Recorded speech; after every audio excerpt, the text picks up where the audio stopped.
Hello and welcome to the Vanilla System Guide. Now I will show you how to create your garbage mat, or as it is called in XR productions, the set extension.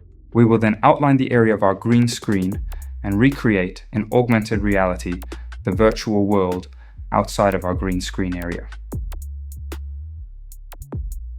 To do this, go to Global Settings, Garbage Mat, click on the plus button and create a new garbage mat class. We give it the name we prefer and click Save.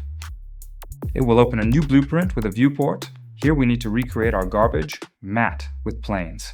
If you already have a mesh of the representation of your Chroma key created with Blender or SketchUp, you can easily import it here. In this case, we will create it from scratch with some planes. Click the button Add at the top left and search for plane and add a plane. We will call this Floor.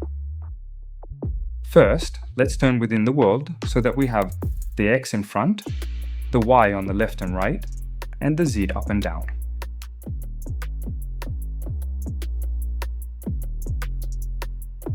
Now take the measurements of your green screen. My Chroma key is 4 meters deep and 2 meters wide, but I will make it slightly smaller to have a bit of margin. The pivot point of these meshes is always at the center, so to have the correct position of our green screen, we need to move forward by half the depth of our Chroma key, in this case 150 centimeters. Always remember that.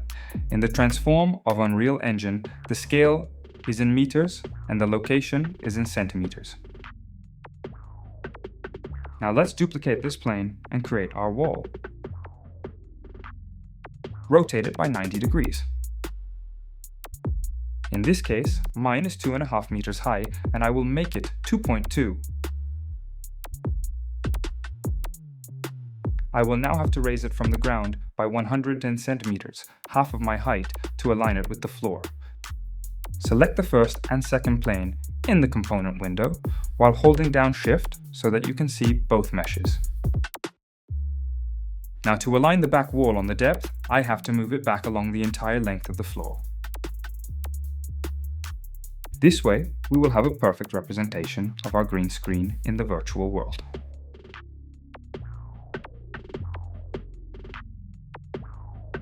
Good, let's compile and save our mesh.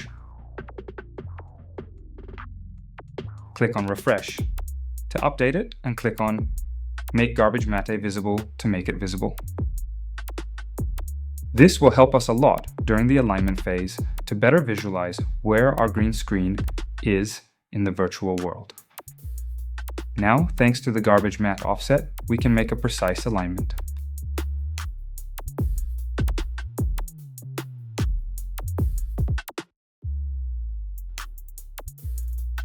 Move the real camera to see if it is correctly positioned, check the edges and leave a little margin.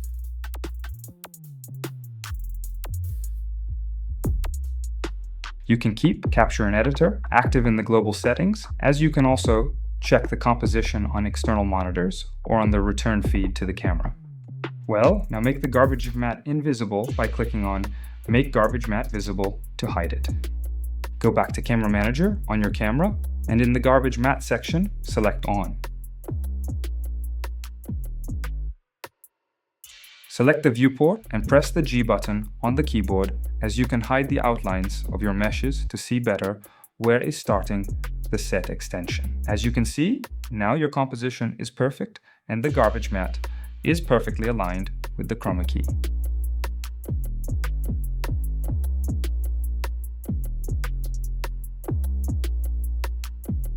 Well, now as you have seen in the previous videos, you just need to set the output for your camera.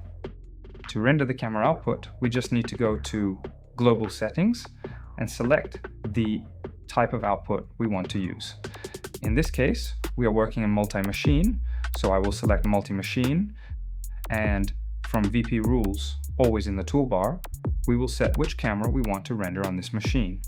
In this case, number 1, and if we are in an editing moment, we can push Start Capture if we want to work in the editor. But if we are in the production phase, we have to go in runtime. So, push the play button. we will see that our composition will be outputting with the settings we have set for the camera 1 in the Camera Manager in the Composition Output settings.